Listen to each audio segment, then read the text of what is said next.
Democrats, welcome to Chicago. We're a great American city in a proud blue state. Our patriotism was formed in frost and in fire, and in the steel we forged to survive both. Our love of country has been a tapestry of faith that weaves from Abraham Lincoln reuniting a house divided to Barack Obama declaring blue states and red states make one United States.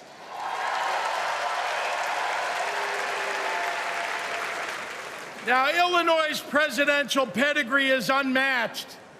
And given that Vice President Kamala Harris spent some of her early life right here, I speak for the entire Illinois delegation when I say we claim her too.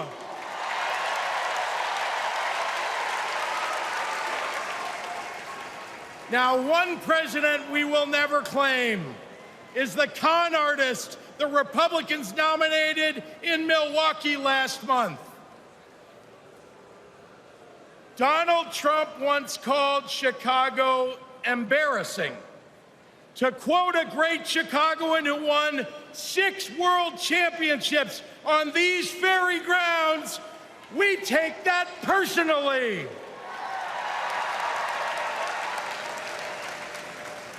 I had to govern for 2 years while Trump was president. Let me tell you what's embarrassing. In Illinois, we passed a massive bill to fix our roads and bridges. When Donald Trump proposed his own plan, he turned right around and called it stupid. We eliminated the grocery tax. Donald hasn't been in a grocery store since his first bankruptcy. Illinois invested in clean energy and the jobs it brings. Donald claimed that windmills in the ocean made the whales a little batty. During COVID, we supported small businesses and jobs. And Donald, well, Donald told us to inject bleach. Donald Trump thinks that we should trust him on the economy because he claims to be very rich. But take it from an actual billionaire.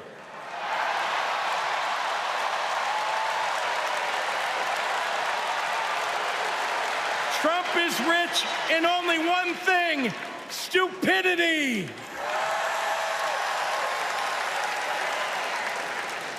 Now, I meet with business leaders all the time, and there's one universal thing they all need: people. They need more workers to fill all the jobs they have. But the anti-freedom, anti-family policies of MAGA Republicans are driving workers away. Here's the thing. Americans don't want to be forced to drive 100 miles to deliver a baby because a draconian abortion law shut down the maternity ward. Americans want the hope of giving birth through IVF, not the fear that it might be taken away.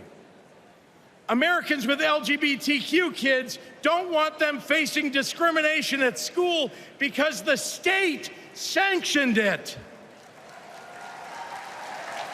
Americans want to go to their neighborhood grocery store and not have to worry about some random guy open carrying an AR-15.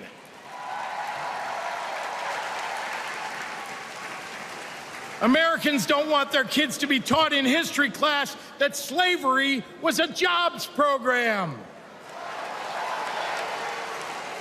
And if Americans are black or brown, they want to get promoted at work without being derided as a DEI hire for the sin of being successful while not white.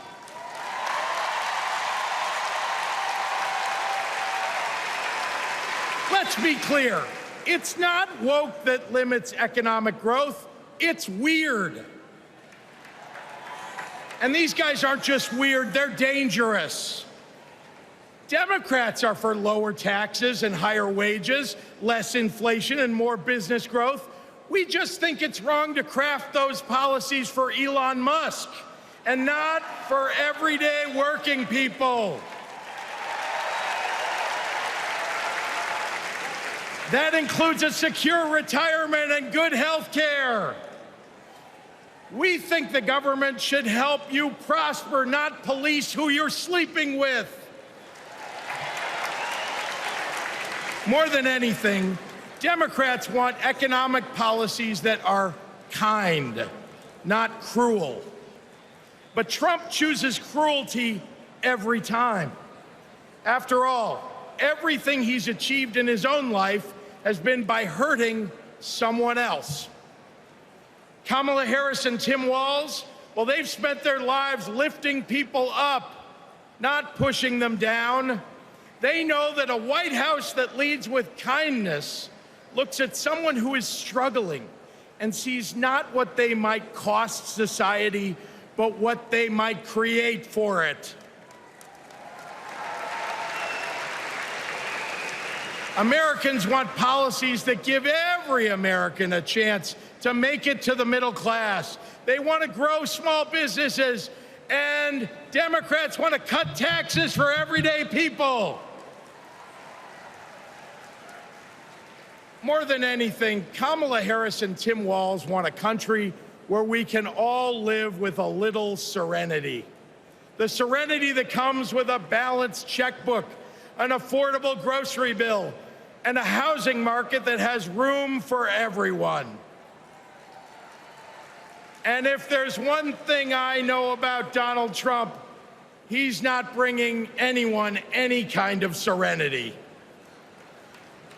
We have a choice, America, between the man who left our country a total mess and the woman who has spent 4 years cleaning it up.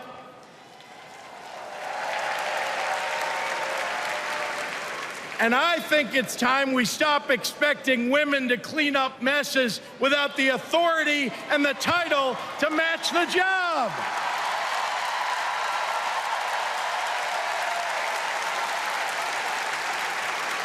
Vice President was a good title for Kamala Harris, but you know an even better one?